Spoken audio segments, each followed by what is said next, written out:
have your textbook out so that you may follow along as we are reading. Remember, you can pause and go back at any time.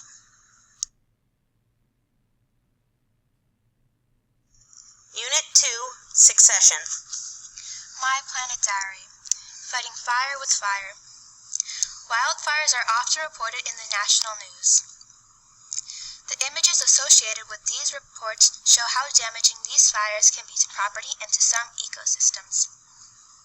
What you may not know is that fires can actually help fight wildfires. Controlled burns or prescribed burns are fires that are purposely and carefully set by professional foresters. Prescribed burns are used to remove materials such as dead, dry branches and leaves that can fuel wildfires. A wildfire that occurs in an area that has previously been burned would cause less damage and be easier for firefighters to control. Primary succession. When a new island is formed by the eruption of an undersea volcano or an area of rock is uncovered by a melting sheet of ice, no living things are present. Over time, living things will inhabit these areas. Primary succession is the series of changes that occur in an area where no soil or organisms exist. Figure 1 shows how an area might change following a volcanic eruption. Just like the pioneers that first settled new frontiers, the first species to populate an area are called pioneer species. They are often carried to the area by wind or water. Typical pioneer species are mosses and lichens. Lichens are fungi and algae growing in a symbiotic relationship. As pioneer species grow, they help break up the rocks. When the organisms die, they provide nutrients that enrich the thin layer of soil that is forming on the rocks. As plant seeds land in the new soil, they begin to grow. The specific plants that grow depend on the climate of the area. For example, in a cool northern area, early seedlings might include alder and cottonwood trees. Eventually, succession may lead to a community of organisms that does not change unless the ecosystem is disturbed. Reaching this mature community can take centuries. Secondary succession. In October 2007, huge wildfires raged across Southern California. The changes following the California fires are an example of secondary succession.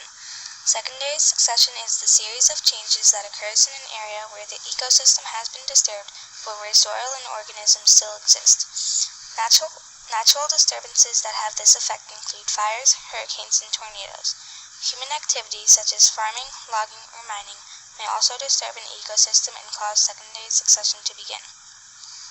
Unlike primary succession, secondary succession occurs in a place where an ecosystem currently exists. Secondary succession usually occurs more rapidly than primary succession because soil already exists and seeds from some plants remain in the soil. You can follow the process of succession in an abandoned field in Figure 2. After a century of forest develops, this forest community may remain for a long time. What are ponds and lakes? What makes a lake or a pond different from a river? Unlike streams and rivers, ponds and lakes contain still water. In general, ponds are smaller and shallower than lakes. Sunlight usually reaches the bottom of all parts of a pond. Most lakes have areas where the water is too deep for sunlight to reach the bottom. Where does pond and lake water come from? Some pond and lakes are supplied by rainfall, melting snow and ice, and runoff. Others are fed by rivers or groundwater. Exploring a pond. Because the water is shallow enough for sunlight to reach the bottom, plants grow throughout a pond. Bacteria and plant-like organisms called algae also live in the pond. The plants and algae produce oxygen as they use sunlight to make food. Fish and other animals in the pond use the oxygen and food provided by plants and algae. Some animals also use these plants for shelter. Exploring a lake.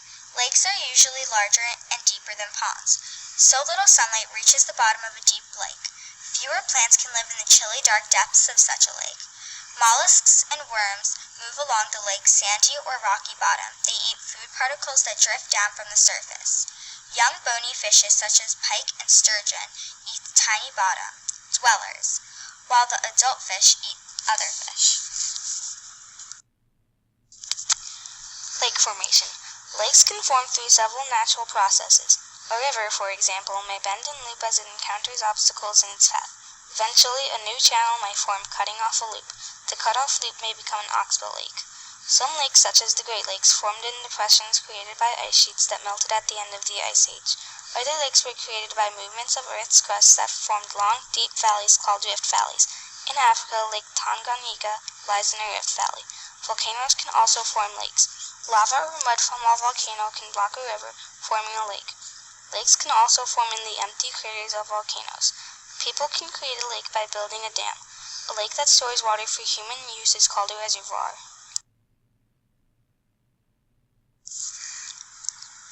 How can lakes change? If you watch a lake or a pond over many years, you will see it change. In time, the lake may shrink and become shallower. Natural process and human activities can cause lakes to disappear. Eutrophication. As lake organisms die, bacteria break down the bodies and release nutrients into the water. These nutrients, such as nitrogen and phosphorus, are chemicals that other organisms need. Over time, nutrients can build up in a lake and process called eutrophication. Algae uses these nutrients and spread, forming a layer on the lake's surface. Figure 4 shows how eutrophication can change a lake. When the algae layer becomes so thick that it blocks the sunlight, plants cannot carry out photosynthesis, and they die. Without food and oxygen from plants, animals die. Decaying material from organisms pile up on the bottom, making the lake shallower.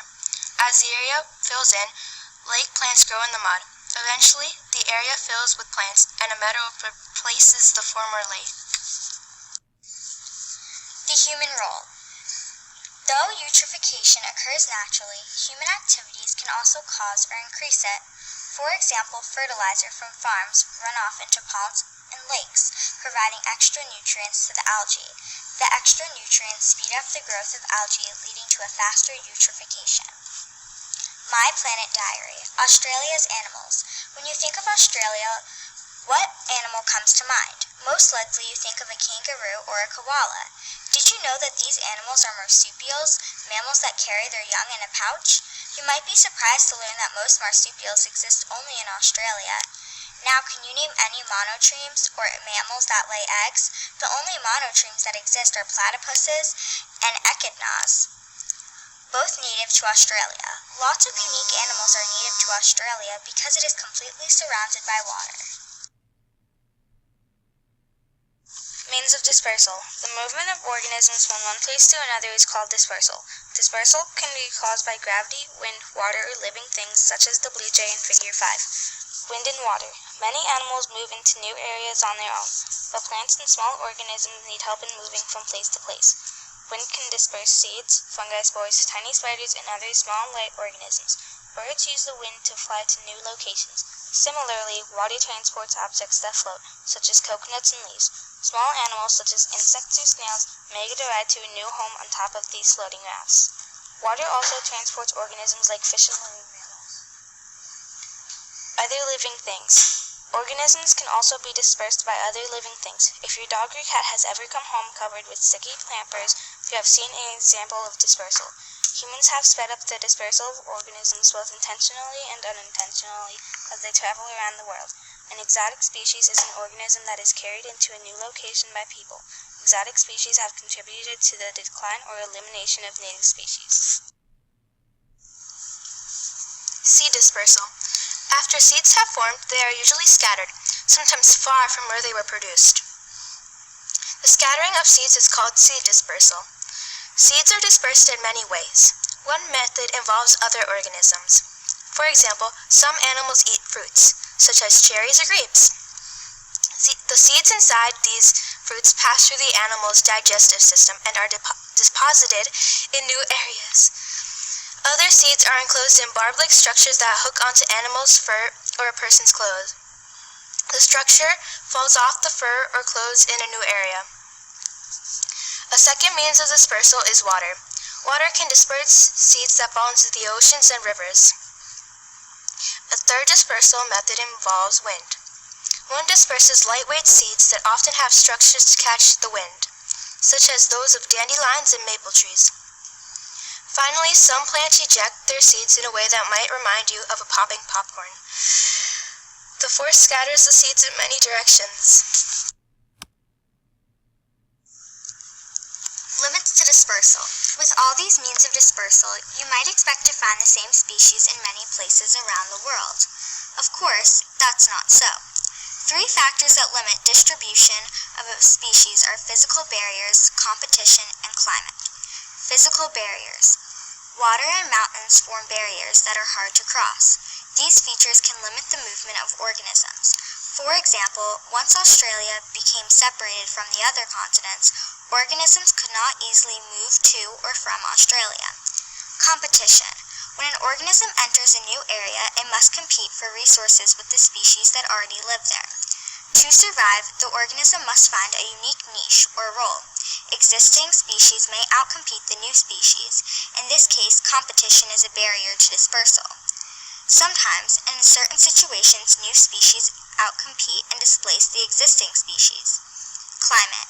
The typical weather pattern in an area over a long period of time is the area's climate. Climate differences can limit dispersal. For example, the climate changes greatly as you climb a tall mountain. The warm, dry mountain base, the cooler and wetter areas higher up, and the cold, windy top all support different species. Those species that thrive at the base may not survive at the top. My Planet Diary. How do you feel about nature? You have probably heard of scientists who study animals, plants, rocks, and everything else in an ecosystem. Social scientists study an often overlooked but very important part of any ecosystem, the people who use it. These scientists study how people value nature. They study how much people would be willing to pay to preserve nature. They also study how different age groups, genders, races, and social groups use nature. For example, a scuba diver wants coral reefs to remain beautiful and full of all kinds of organisms to enjoy in future dives. A commercial fisherman cares more about a coral reef supporting the kind of fish he wants to catch. You might care about coral reefs because you want to visit one someday.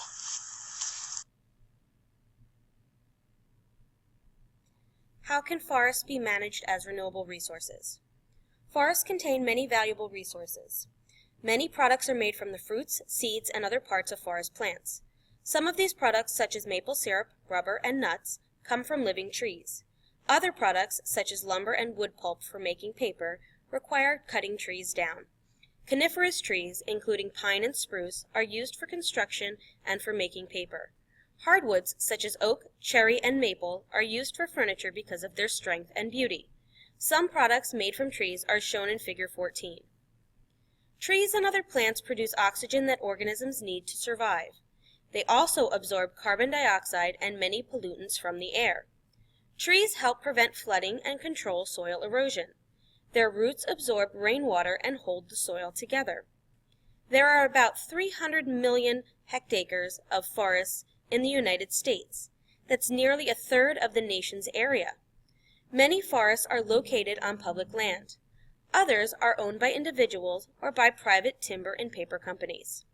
Forest industries in the United States provide jobs for more than 1.5 million people.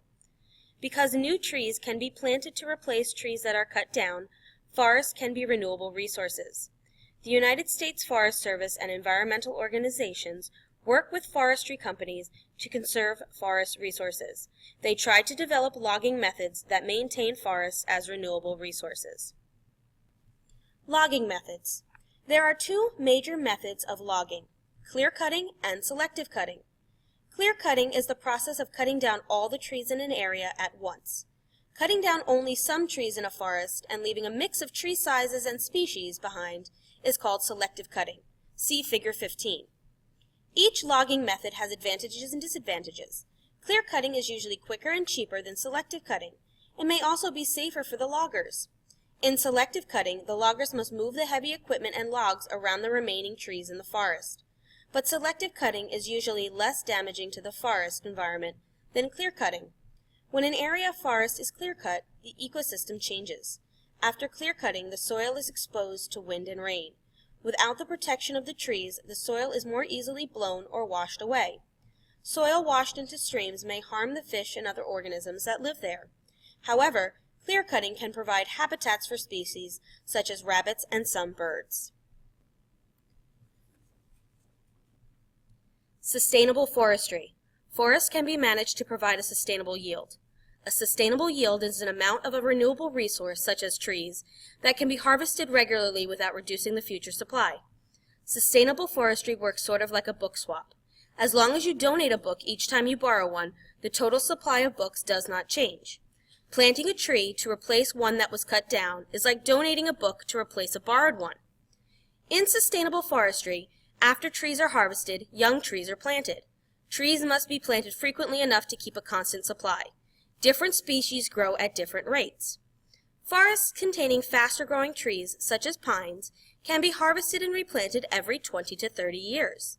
On the other hand, some forests containing hardwood trees, such as hickory, oak, and cherry, may be harvested only every 40 to 100 years. One sustainable approach is to log small patches of forest. This way, different sections of forest can be harvested every year. Certified wood. The Forest Stewardship Council is an international organization dedicated to sustainable forest management. This organization oversees certification of forests that are well managed and that have provided good working conditions for their employees. Once a forest is certified, its wood may carry a well-managed label. This label allows businesses and individuals to select wood from forests that are managed for sustainable yields.